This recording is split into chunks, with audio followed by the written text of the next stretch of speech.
Here's my technical breakdown of the stock, ticker symbol ATER. This stock has been on a rally over the past 5 days, as you can see here, and every morning it tends to pump within the first hour of market open, giving us great trading opportunities for those day traders.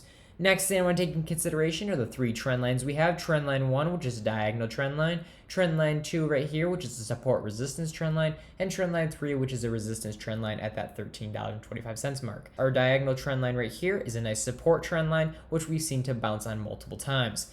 Our support resistance trend line was resistance when we couldn't break through once, twice, 3 times, and 4 times, but after finally popping through on Friday, this is now considered support, as past resistance equals future support.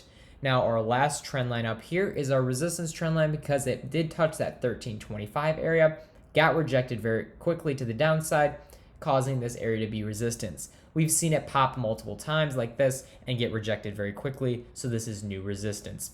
This creates this triangular formed pattern, which continues to show a bullish movement. We are also holding above this 180-day SMA line right here, which is great support because of the fact that we bounced multiple times along this trend line and this simple moving average line.